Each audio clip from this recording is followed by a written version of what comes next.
What's up, Team 116? Let's continue our journey through the Bible, where last week we saw Solomon start out as a king who followed God as his father David did, but then fall farther and farther away from God as he allowed temptations to sway his priorities, leading God to tell one of his officials, Jeroboam, that he would be taking over as king for 10 of the 12 tribes. However, as Solomon died, his son Rehoboam has taken over as king of Israel, and that's going to lead to some conflict. So check out this short clip again, follow the instructions on the screen, and I'll see you in a bit.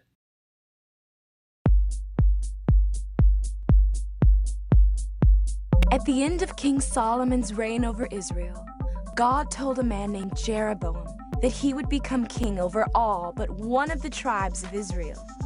But Solomon wasn't ready to give up the throne, so he tried to kill Jeroboam, who escaped and fled to Egypt.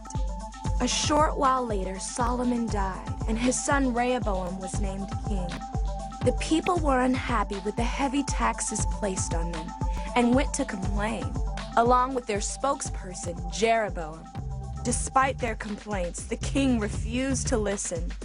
Furious, most of Israel made Jeroboam their leader and lived in the northern territory called Israel, where Rehoboam ruled over the southern tribe called Judah. After being a united country for many years, Israel was now split in two. The new king of the northern territory, Jeroboam, was worried that when his people returned to the south in order to worship at the temple in Jerusalem, they might be persuaded to become loyal to Rehoboam instead of him. So he devised a plan. He constructed 2 golden calves and told his people that they were the gods that helped them escape from Egypt many years earlier. Then he had a huge festival to worship these gods, and unbelievably, the Israelites went along with it. Then one day, Jeroboam was at one of the altars making a sacrifice, when a man who followed God approached Jeroboam and warned him that his kingdom would soon be ruined. Jeroboam stretched out his arm and shouted, "Seize him!" As he did, his hand shriveled up. Terrified, Jeroboam pleaded with the man to pray for him. So the man prayed for Jeroboam's hand, and it was healed. Even after this display of God's power, Jeroboam still led the people to worship other gods. For years, Jeroboam and Rehoboam were at war. When Rehoboam died, his son and then grandson took over as kings of Judah. His son worshipped other gods, just like his father. But Rehoboam's grandson, Asa, was different. Asa got rid of the idols and was fully committed to following God. The northern kingdom of Israel continued to be led by a series of wicked men, none of whom followed God. One of these kings was Ahab, who did more evil in the eyes of God than any king before him.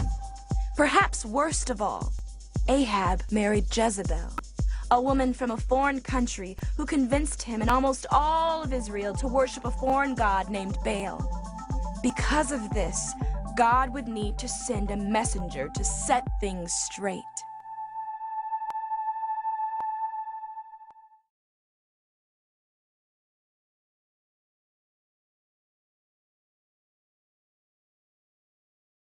Okay, so my See the Story this week, I used a blackened heart that's divided, which should make some sense as we see what happens today.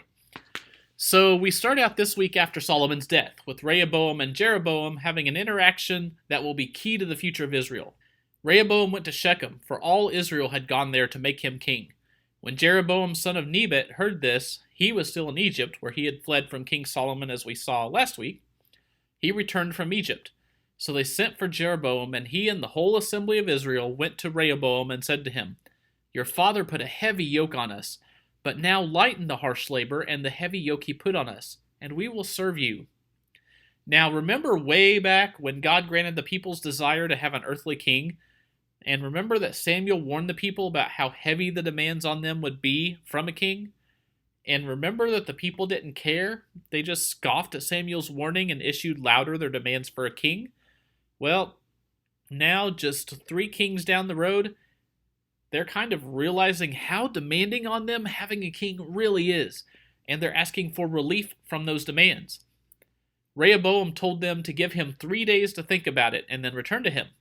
So he consults with his father's, Solomon's, advisors on it, and they suggested he listen to the people, that he give them a lighter load, and that would endear them to him as king, and they will follow him unquestioned. But that's not the answer Rehoboam wanted. So he dismissed them and consulted his closest friends on it. Now, let's freeze right there for a moment. Because how many of us have done exactly what Rehoboam is doing? How many of us have dismissed the answers we don't need to hear and only listened to people who will give us answers we want to hear?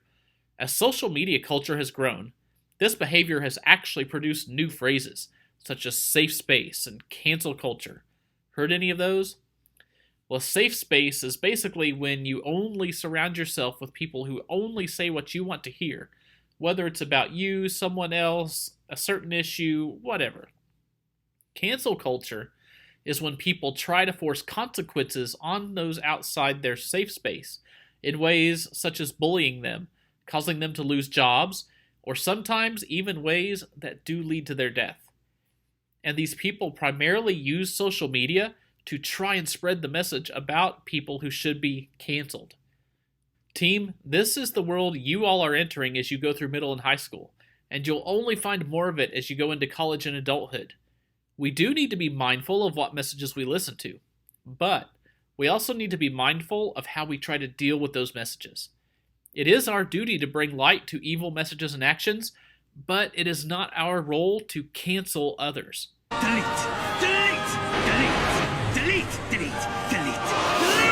Leave the canceling to God. Notice what else Rehoboam did. He not just replaced people, he got rid of all the elder, experienced voices and replaced them with all younger voices. So don't be so quick to dismiss those with experience, just to listen to people who think they know what's best, or who have a new way of thinking, or only the people you like. Rehoboam surrounds himself with his young friends who gave him the answer he wanted, which was to go to the extreme opposite of the people's request, and put even more demands on the people as a show of strength and might as the king. So 3 days later, Jeroboam and all the people returned to Rehoboam as the king had said, "Come back to me in 3 days." The king answered the people harshly, rejecting the advice given him by the elders. He followed the advice of the young men and said, "My father made your yoke heavy, I will make it even heavier. My father scourged you with whips, I will scourge you with scorpions." So the king did not listen to the people, for this turn of events was from the Lord, to fulfill the word the Lord had spoken to Jeroboam, son of Nebat, through Ahijah the Shilonite. Now, this confrontation, as was mentioned, led to God's promise to Jeroboam to be fulfilled. When all the Israelites heard that Jeroboam had returned, they sent and called him to the assembly and made him king over all Israel. Only the tribe of Judah remained loyal to the house of David through Rehoboam. So the nation of Israel, God's people, it was now officially divided between Jeroboam and Israel and Rehoboam and Judah. The people's desire to replace God as king with an earthly king has now, within 3 generations, led to division, confrontation, anger, and jealousy among the people. Remember also, though, part of God's promise to Jeroboam, that God would bless his kingship as long as Jeroboam followed God and held to his commands? But Jeroboam thought to himself, the kingdom will now likely revert to the house of David. If these people go up to offer sacrifices at the temple of the Lord in Jerusalem, they will again give their allegiance to their lord Rehoboam, king of Judah. They will kill me and return to King Rehoboam. After seeking advice, the king made 2 golden calves. He said to the people, "It is too much for you to go up to Jerusalem. Here are your gods, Israel, who brought you up out of Egypt." So Jeroboam, in dealing with a lot of insecurity and mistrust towards the people, actively led them away from God instead of towards God. He even went to such lengths in his deception that he tried to mimic what God had set up way back through Moses by assigning people that he wanted to be priests, even if they weren't called to be priests. And he even created his own festivals to worship the gods he had created. Now, as you saw in the video clip, God even reintroduced himself to Jeroboam through a prophet he had sent to the idols to condemn them and proclaim a future leader who would one day destroy these false idols and high places. That future leader, by the way, is a boy named Josiah. This is Josiah. Maybe you've heard of him? If you haven't, you should check out this video I'm linking here. Well, this prophet did all this in Jeroboam's presence, who, as you can imagine, wasn't happy, and he commanded this guy to be taken, only for God to show his power by shriveling Jeroboam's hand, returning it to normal when the prophet asked God to do so. But, unfortunately, even after this, Jeroboam did not change his evil ways, but once more appointed priests for the high places from all sorts of people. Anyone who wanted to become a priest, he consecrated for the high places. This was the sin of the house of Jeroboam that led to its downfall and to its destruction from the face of the earth. Jeroboam's downfall continued with his young son, who became deathly sick. He had a plan to send his wife in disguise to visit the prophet Ahijah to ask for God's help in healing their son. The problem with that was that Ahijah was the prophet who told Jeroboam of God's plan to make him king. And with how Jeroboam had now turned away from God, God gave Ahijah a heads up on what Jeroboam was planning. So when Jeroboam's wife arrived, Ahijah was ready for her with a message from God. And it was, to put it very lightly, not a pretty message at all. Go tell Jeroboam that this is what the Lord, the God of Israel, says. I raised you up from among the people and appointed you ruler over my people Israel. I tore the kingdom away from the house of David and gave it to you, but you have not been like my servant David, who kept my commands and followed me with all his heart, doing only what was right in my eyes. You have done more evil than all who lived before you. You have made for yourself other gods, idols made of metal. You have aroused my anger and turned your back on me. Because of this, I am going to bring disaster on the house of Jeroboam. I will cut off from Jeroboam every last male in Israel, slave or free. I will burn up the house of Jeroboam as one burns dung until it is all gone. Dogs will eat those belonging to Jeroboam who die in the city, and the birds will feed on those who die in the country. The Lord has spoken. As for you, go back home. When you set foot in your city, the boy will die. All Israel will mourn for him and bury him. He is the only one belonging to Jeroboam who will be buried, because he is the only one in the house of Jeroboam in whom the Lord, the God of Israel, has found anything good. The Lord will raise up for himself a king over Israel who will cut off the family of Jeroboam. Even now this is beginning to happen. And the Lord will strike Israel so that it will be like a reed swaying in the water. He will uproot Israel from this good land that he gave to their ancestors and scatter them beyond the Euphrates River, because they aroused the Lord's anger by making Asherah poles. And he will give Israel up because of the sins Jeroboam has committed and has caused Israel to commit. So his wife returned with the message, and as prophesied, their son died, and the downfall of Jeroboam's kingdom and of Israel had begun. But what about Rehoboam? Remember, Rehoboam was still king over a tribe of God's people, the tribe of Judah. So maybe in this time he has decided to change his ways? Judah did evil in the eyes of the Lord. By the sins they committed, they stirred up his jealous anger more than those who were before them had done. They also set up for themselves high places, sacred stones, and Asherah poles on every hill and under every spreading tree. There were even male shrine prostitutes in the land.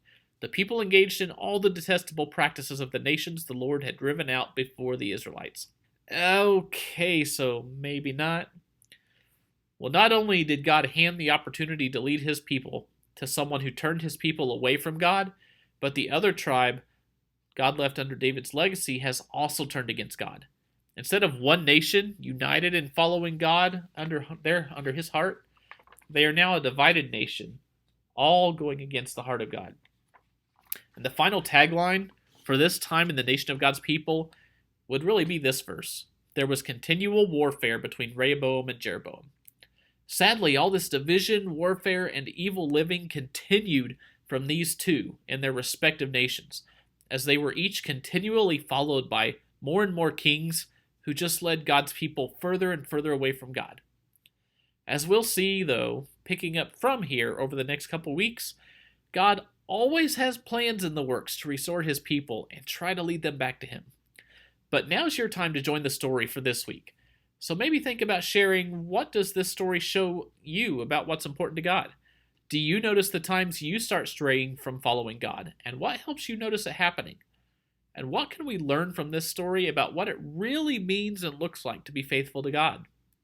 So this week, let's be people who create unity in leading people to God instead of division in leading them away from God.